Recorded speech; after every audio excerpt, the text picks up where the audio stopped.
Dis, papa, pourquoi on fait plus de bébés? Voilà, c'est à ça que j'ai envie de réfléchir avec vous aux côtés des tournesols, euh, qui eux ont pas de problème pour faire toutes les graines qu'ils veulent. Euh, je me suis amusé de fil en aiguille à regarder quelques statistiques que je vous livre. J'ai pas envie de les détailler parce que j'ai pas envie d'en avoir une approche chiffrée. J'ai envie d'en avoir une approche factuelle. Voilà. Depuis le début de l'épidémie du Covid, on nous bassine avec le fait que les Français et les Françaises font moins d'enfants. En vérité, on fait moins d'enfants depuis 2010. On fait moins d'enfants. Il y a moins d'enfants qui naissent en France alors que la population croît. Chaque femme a moins d'enfants. On est passé de 2 enfants par femme à 1,85 enfants par femme, chose comme ça. Bon. Alors que ça c'est aussi intéressant, vous verrez ça dans un des liens que je vous donne en description dans la vidéo. Le désir d'enfant de couples qui veulent avoir un enfant est le même. Ça va avec une autre évolution de la structure familiale, c'est que, et ça aussi on nous bassine avec ça, en ce moment, il y a de plus en plus de familles monoparentales. C'est-à-dire un quart des foyers où il y a un enfant sont composés d'un parent et d'un ou plusieurs enfants, et non pas de 2 parents. Alors il ne s'agit pas de se dire que c'est bien ou que c'est mal, ou que ça crée des situations difficiles pour le parent parce qu'il faut qu'il travaille beaucoup, qu'il s'occupe de ses enfants en même temps, il doit tout faire. Souvent c'est des femmes qui sont seules, des situations difficiles. Moi je regarde ces 2 choses-là comme ça. On fait moins d'enfants de manière continue, et en fait pas du tout depuis le début du Covid, on fait moins d'enfants depuis 2010. Intéressant d'ailleurs comme date. Pourquoi est-ce qu'en 2010 on commence à moins faire d'enfants? Et qu'est-ce qui s'est passé en 2010? Il y a 2 événements si vous tapez 2010 sur Wikipédia. Une réforme des retraites et l'épidémie de la grippe H1N1. Ça vous rappelle rien? Une réforme des retraites et un virus à la con. Et attention, je ne tire pas de conclusion hâtive en disant il y a un lien de cause à effet, une variation concomitante entre la survenue d'une épidémie et une réforme des retraites d'un côté, c'est-à-dire une insécurité sanitaire et sociale, et la baisse de la natalité et de la fécondité en France. Mais je constate tout simplement que il y a on peut faire l'hypothèse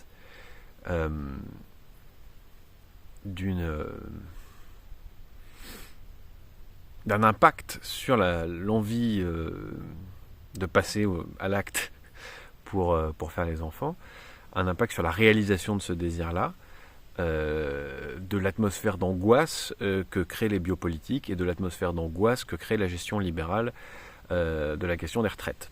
En gros, la destruction des droits à la retraite progressive, rampante, et qui avance lentement mais sûrement vers leur but, qui est la rentabilisation des personnes âgées d'un côté et la paupérisation de la totalité des personnes âgées y compris, y inclus. Bon. Mais il y a pire.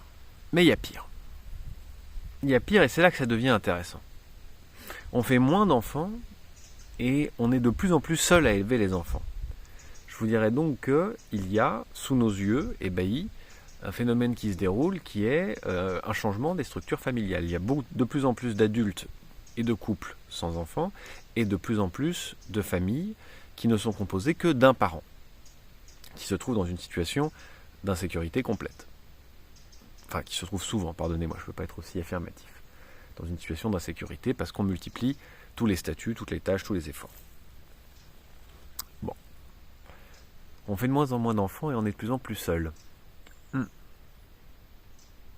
Ouais. Ce que je disais dans un commentaire à une vidéo du Canard Réfractaire ce matin, sur l'augmentation des prix, tout augmente, la pauvreté augmente, et on fait moins d'enfants, on sera bientôt seul face à nos portefeuilles vides. Alors, qu'est-ce qui est intéressant quand on fait un peu d'anthropologie politique, qu'on considère ça? Vous savez qu'il existe des sociétés avec État et des sociétés sans État. Parmi les sociétés sans État, il y a des sociétés qu'on va appeler lignagères. Et donc, c'est des sociétés dans lesquelles la répartition de pouvoir se fait selon le lignage. Et parmi ces sociétés lignagères, on a souvent les plus beaux exemples des sociétés sans État dans lesquelles l'exercice du pouvoir, toutes les fonctions du pouvoir, tous les domaines du pouvoir sont contenus dans l'organisation de la famille. Je prends cet exemple-là, donc il n'y a pas de chef, mais il y a à l'intérieur de la famille, dans les structures de la famille, l'essentiel des rapports d'autorité, des rapports de répartition des statuts, des richesses, etc. Bon. Je prends cet exemple-là parce que ça nous rappelle qu'il y a un lien organique entre famille et pouvoir. Je ferai peut-être une série un jour, un cours d'anthropologie politique, famille et pouvoir. Très marrant. Alors comment ça se passe? C'est assez simple. La situation familiale, c'est-à-dire commencer à former un couple, rester avec ses frères et sœurs, ses neveux, ses parents, élever les enfants, enfin, cette situation-là, est la première situation, assez naturelle, parce que c'est comme ça qu'on se reproduit dans l'ensemble, si on considère l'histoire de l'humanité. C'est la première situation, et c'est la première situation à l'intérieur de laquelle vont se créer des rapports de hiérarchie, des rapports de domination, des rapports d'obéissance, des rapports de collaboration, des rapports de différenciation de propriété, ça c'est à toi, ça c'est à moi, ça c'est pas à toi, ça c'est pas à moi, qui hérite de quoi, est-ce qu'il y a un droit d'aînesse, etc. Donc c'est vraiment un rapport politique primordial, un rapport politique élémentaire. Deuxième étape, comment est-ce que si on développe une structure de pouvoir à l'extérieur de la famille, les relations vont s'ordonner entre le pouvoir collectif, entre les familles, et le pouvoir à l'intérieur de la famille. Alors ces rapports peuvent être concurrents, antagoniques, ou au contraire collaboratifs. Pour le dire plus simplement, on peut demander à la famille d'être un relais du pouvoir global, ou on peut considérer la structure familiale plutôt comme un lieu où il y a une autonomie d'exercice du pouvoir concurrent du pouvoir central, du pouvoir institutionnalisé.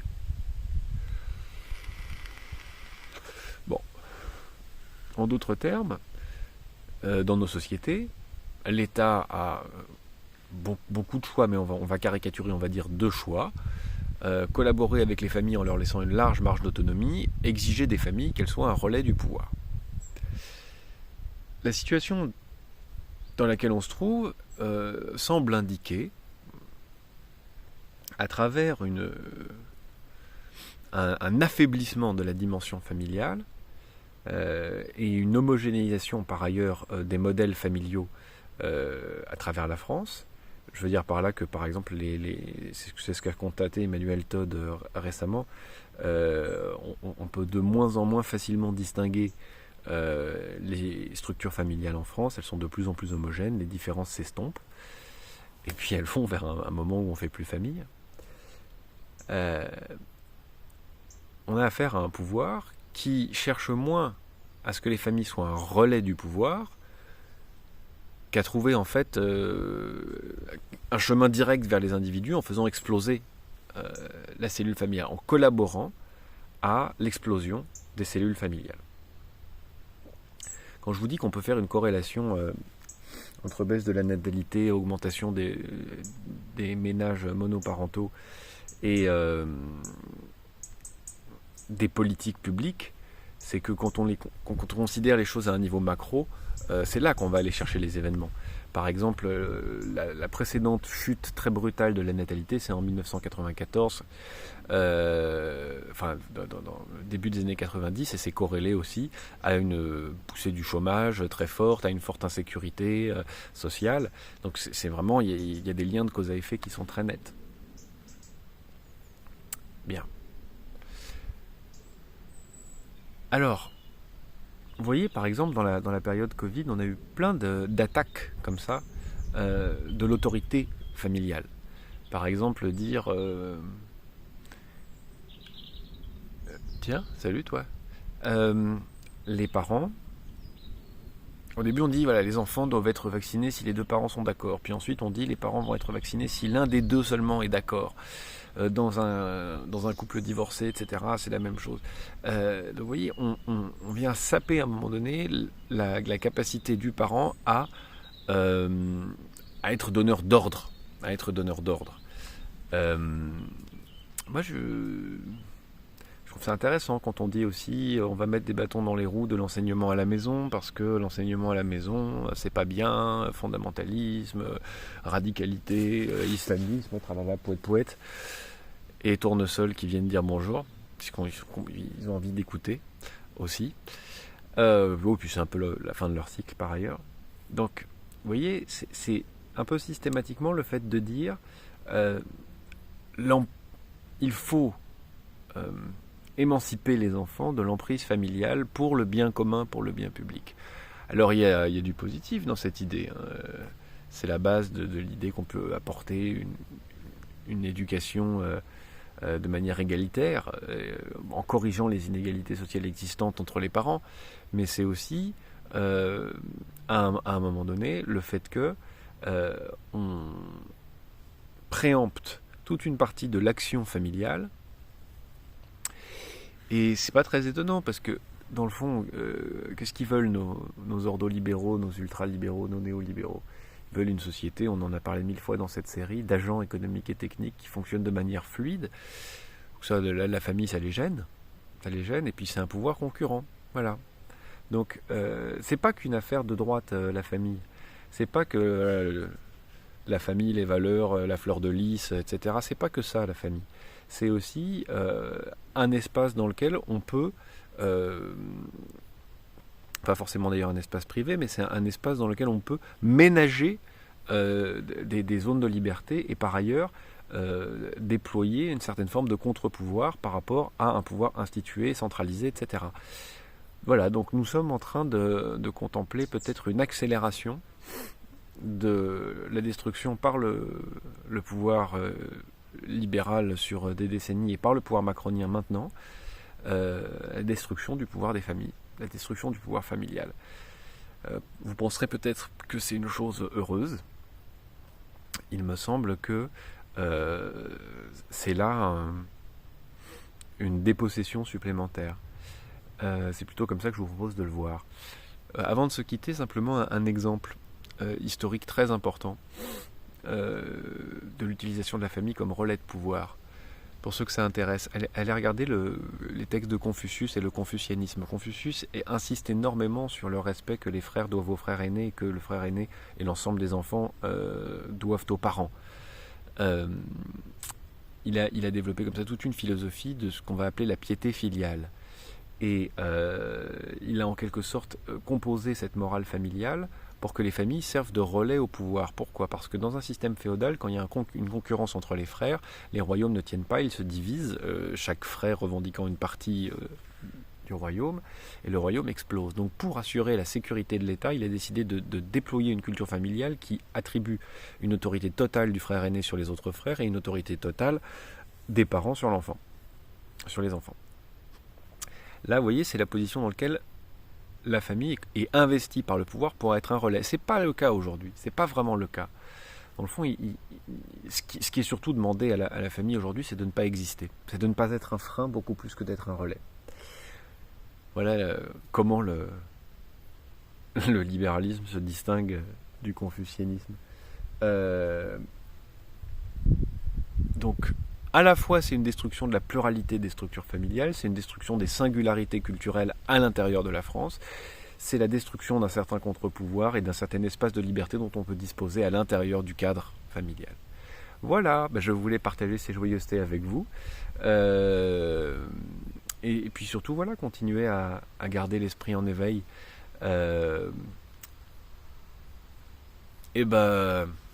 Salut tes joies, et puis à la semaine prochaine.